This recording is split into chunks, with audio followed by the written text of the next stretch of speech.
Documents for CUET 2023 counselling. यदि आप 2023 में सीयूईटी का एग्जाम देना चाहते हैं और किसी भी अपनी फेवरेट गवर्नमेंट या प्राइवेट यूनिवर्सिटी में एडमिशन लेना चाहते हैं या फिर उससे एफिलिएटेड किसी भी कॉलेज में आप एडमिशन लेना चाहते हैं, तो इस वीडियो में मैं आपको बताने वाला हूं कौन से डॉक्यूमेंट आपके लिए नेसेसरी हैं, कौन से डॉक्यूमेंट अब आपको तैयार कर लेने चाहिए जिससे आप काउंसलिंग में रिजेक्ट ना हो। काउंसलिंग में नहीं रिजेक्ट होंगे आप, लेकिन जब आप कॉलेज में जाएंगे, फिजिकल रिपोर्टिंग होगी, सीट अलॉट होने के बाद ये चीज आपकी रिजेक्ट हो जाएगी और आपको नहीं एक्सेप्ट किया जाएगा, आपकी सीट वैलिड नहीं होगी।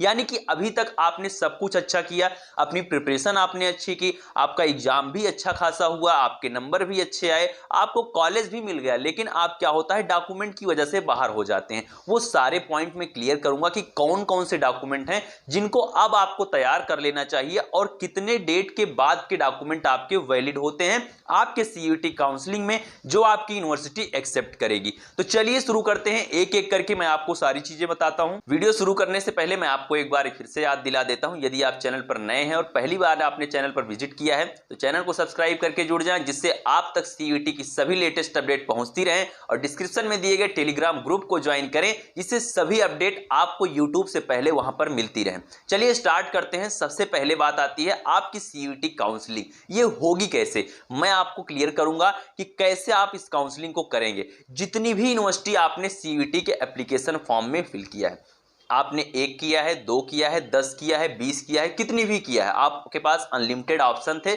आपने यूनिवर्सिटी को चूज किया, उन सभी यूनिवर्सिटीज में से आप सभी की काउंसलिंग कर सकते हैं। आप उनमें से किसी एक की भी कर सकते हैं, 2 की कर सकते हैं, ये आपकी चॉइस है। लेकिन मैक्सिमम आप कितना कर सकते हैं इसके लिए कोई भी दिक्कत नहीं है, आप मैक्सिमम कितनी भी यूनिवर्सिटी के लिए अपनी काउंसलिंग कर सकते हैं। लेकिन आपको यह डिसाइड करना होगा कि आपको काउंसलिंग करना किन यूनिवर्सिटीज के लिए है, क्योंकि सभी की आपके पास रजिस्ट्रेशन फी अलग अलग लगेगी, सभी काउंसलिंग अलग अलग होगी। बीएचयू की अलग काउंसलिंग होगी, डीयू की अलग होगी, एकेटीयू की अलग होगी, जितनी भी आपकी यूनिवर्सिटी है सभी की काउंसलिंग अलग अलग होगी, सभी का रजिस्ट्रेशन अलग अलग होगा। सभी के लिए आपको 1000 से लेकर 3000 रुपए तक आपको पेमेंट भी करना पड़ेगा, उसके बाद ही आपका रजिस्ट्रेशन होगा उस पर्टिकुलर यूनिवर्सिटी के लिए। ये सीयूईटी की पेमेंट तो आपने किया है, लेकिन उसके बाद आपको अब सीयूईटी के अलावा आपको यूनिवर्सिटीज के लिए भी पेमेंट करना होगा, ये मैं आपको क्लियर कर चुका हूं। अब बात आती है कि आपके डॉक्यूमेंट कौन से लगेंगे। डॉक्यूमेंट स्टूडेंट, जो आपका सबसे पहला डॉक्यूमेंट आता है आपकी आईडी, यानी कि आपका आधार कार्ड, बिल्कुल एग्जैक्ट मैच होना चाहिए आपके आधार कार्ड का डाटा और जो आपने फॉर्म फिल किया है उससे। यदि उसमें डेट ऑफ बर्थ में कोई दिक्कत है, आपके जो आपने वहां पर फिल किया उसमें और आपके आधार कार्ड में, आपकी मार्कशीट में, इन तीनों चीजों में यदि डेट ऑफ बर्थ, नेम का किसी भी तरीके से कुछ भी डिफरेंस है तो अब आप सुधार जरूर करवा लें। दूसरा जो डॉक्यूमेंट आपका आता है वो आती है आपकी मार्कशीट 10th और 12th की।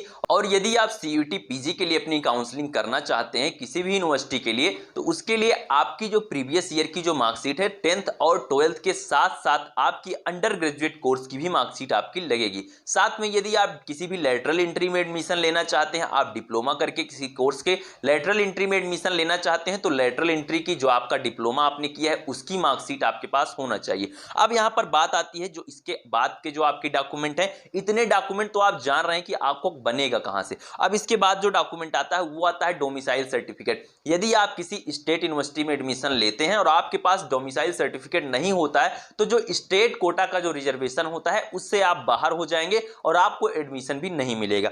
दूसरा जो डॉक्यूमेंट आता है आपके सर्टिफिकेट में वो आता है आपका इनकम सर्टिफिकेट। इनकम सर्टिफिकेट बहुत ही ज्यादा इंपॉर्टेंट है, क्योंकि यहां पर क्या होता है कि आपकी स्कॉलरशिप जब आप एडमिशन लेंगे उसके बाद भी आपका जरूरी होता है, और जो कॉलेज की तमाम प्रकार से जो आपकी फी रिलैक्सेशन होती है, जो आपके कॉलेज आपको प्रोवाइड करते हैं, वो आपकी इनकम के आधार पर ही सारी चीजें होती है। तो इनकम सर्टिफिकेट बहुत ज्यादा इंपॉर्टेंट है। फिर बात आती है कास्ट सर्टिफिकेट। कास्ट सर्टिफिकेट इसलिए इंपॉर्टेंट है क्योंकि रिजर्वेशन जो आपको मिलता है, आपकी कास्ट का रिजर्वेशन मिलता है, वो आपके लिए कास्ट सर्टिफिकेट आपके लिए इंपॉर्टेंट है। ये तीनों सर्टिफिकेट, कास्ट, इनकम और डोमिसाइल, ये सभी किसी भी नजदीकी सीएससी से आप बनवा सकते हैं। तो इसीलिए अब आप इसको बनवा लें। ये आपके किस डेट के बाद के होने चाहिए? देखिए, मार्कशीट और आधार कार्ड कभी भी बने हुए हों उससे दिक्कत नहीं है, लेकिन जो आपके सर्टिफिकेट है वो 1 अप्रैल 2023 के बाद के ही होने चाहिए। अब कुछ कैंडिडेट क्रॉस क्वेश्चन इस पे ये करेंगे कि सर यहाँ पर लिखा होता है कि कास्ट सर्टिफिकेट मेरा वैलिड है, मैं 2 साल से भी रख सकता हूं, तो मैं आपको कहता हूं कि 50 रुपए के लिए आप क्यों रिस्क लेंगे, क्यों किसी प्रकार से आप परेशानी में पड़ेंगे। आप लोग जब इनकम सर्टिफिकेट बनवा रहे हैं उसके साथ ही आप अप्लाई कर दें।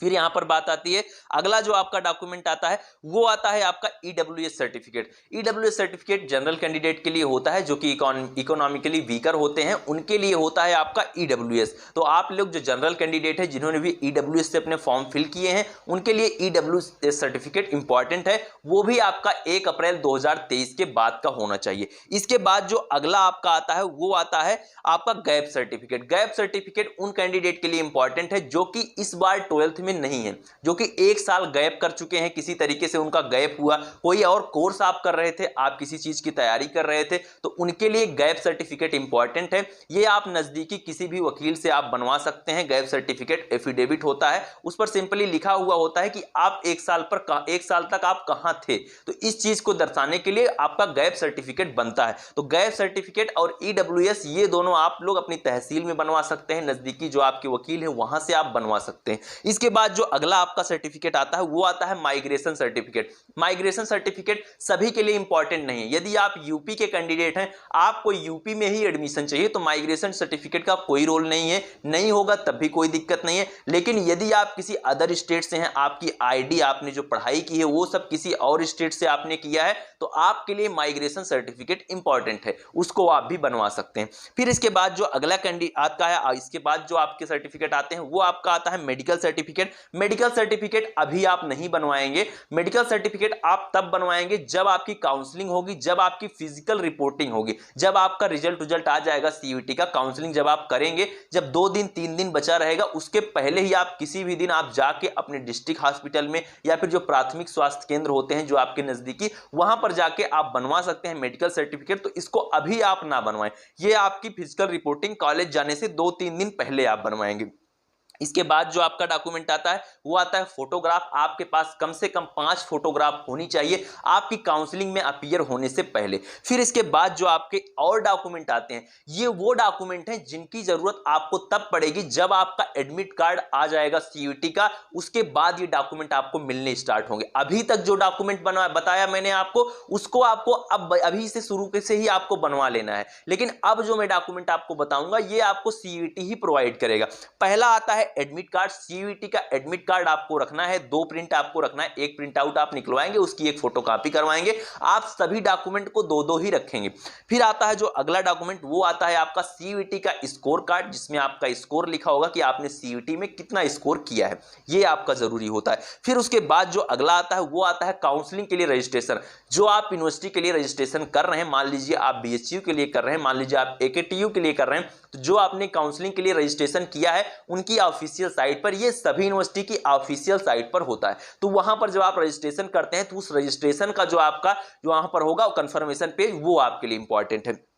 फिर जो अगला आपका डॉक्यूमेंट आता है वो आता है सीट अलॉटमेंट लेटर। ये जो 4 डॉक्यूमेंट मैंने आपको बताए ये आपको सीईटी ही प्रोवाइड करेगा और आपकी यूनिवर्सिटी ही प्रोवाइड करेगी। बस आपको सिंपली इसके प्रिंट आउट निकाल के आपको रखते जाना है। कौन कौन सा? Admit card, score card, counselling registration, आपका जो होगा कंफर्मेशन पेज और सीट अलॉटमेंट लेटर। तो ये 4 डॉक्यूमेंट आपको रखने हैं जो आपको सीईटी और यूनिवर्सिटी की तरफ से प्रोवाइड करवाए जाएंगे। इसके अलावा यदि आपके मन में कोई सवाल है डॉक्यूमेंट को लेकर सीईटी से रिलेटेड, और सभी डॉक्यूमेंट के आपके मैच होने चाहिए, जो भी डाटा है, date of birth, name, father name, mother name, जो कुछ भी है ये सभी चीजें आपकी मैच होनी चाहिए, जिससे किसी भी तरीके से आप लोग काउंसलिंग में रिजेक्ट ना हो। जल्दबाजी में किसी तरीके से आपको एफिडेविट बनवा के देना पड़ता है कि 10 दिन 15 दिन का आपको टाइम मिलता है आपके कॉलेज की तरफ से, तो ऐसा कुछ भी ना हो, आप लोग रिजेक्ट ना हो। ये सारे डॉक्यूमेंट आप बनवाएं और आपको बेस्ट ऑफ लक। आप लोग सीयूईटी में आपकी बार बेस्ट कॉलेज पाएं, बेस्ट गवर्नमेंट कॉलेज में पहुंचे। मिलते हैं नेक्स्ट वीडियो में। Thank you, bye bye, love you all, नमस्कार।